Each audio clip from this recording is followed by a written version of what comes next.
Hello, എല്ലാവർക്കും സുഖമല്ലേ? അപ്പോഴേ കുറച്ച് ദിവസമായി വീഡിയോ ഒക്കെ ഇട്ടിട്ട്. കാര്യം ഓൾറെഡി പൊന്നൂസ് ഹോസ്പിറ്റലിൽ അഡ്മിറ്റായിരുന്നു. അതിൻ്റെ കൂട്ടത്തിൽ ജാനിക്കുട്ടിയും. അതുകൊണ്ട് എനിക്കിതിൻ്റെ ഇടയിൽ കൂടെ എങ്ങനെ വീഡിയോയും കൂടെ എടുക്കണമെന്ന് അറിയില്ല. അങ്ങനെ ഇപ്പം ഞാനും ജാനിക്കുട്ടിയും അച്ഛനും ഈ റോഡിൽ നിൽക്കുന്നത്.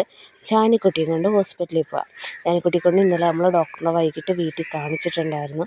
ഇന്നും പിന്നെ നമുക്ക് കുറേ ബ്ലഡ് ടെസ്റ്റ് രാവിലെ തന്നിട്ടുണ്ടായിരുന്നു. അതെല്ലാം രാവിലെ പോയി എടുത്ത് ഇനിയിപ്പോൾ അതിൻ്റെ റിസൾട്ട് കാണിക്കാൻ പോയി. ഇതിപ്പോൾ എ ടി എമ്മിൽ പോയിട്ടുണ്ടായിരുന്നു. അച്ഛൻ്റെ പൈസ എടുക്കണമായിരുന്നു. അച്ഛൻ അതുകൊണ്ട് കടയിൽ പോയത്. ഞാനും ഏട്ടനും ജാനിക്കുട്ടിയും കൂടെ പോകുന്നത്. നമുക്കും പൈസ വേണം. ഇറങ്ങുമ്പം ചിലവാണ്. റോഡിലോട്ടൊക്കെ ഇപ്പോൾ ഒരു വൈകുന്നേരം 6 മണി 6:30 സമയമായി. അപ്പം നല്ല തിരക്കായി തുടങ്ങി.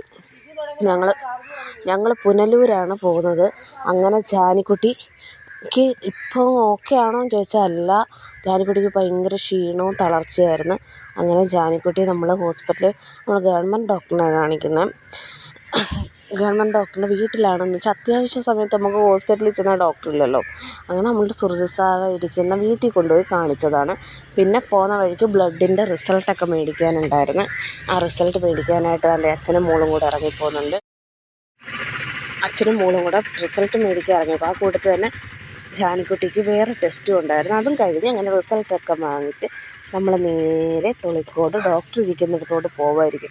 വൈകുന്നേരമായ പുനലൂർ കാണാൻ നല്ല ഭംഗിയാണ്. ടൗണ് ലൈറ്റും വണ്ടിയും, പക്ഷെ നല്ല തിരക്കാണ്. അങ്ങനെ അതെല്ലാം കഴിഞ്ഞ് ഞങ്ങൾ ഡോക്ടറിനെയൊക്കെ കണ്ട് പിന്നെ മരുന്നൊക്കെ വാങ്ങിച്ച് തിരിച്ചു വന്നു. ഏട്ടൻ പിന്നെ മരുന്ന് മേടിക്കാൻ പോയിട്ടുണ്ട്. അപ്പോൾ അത്രയുള്ളൂ.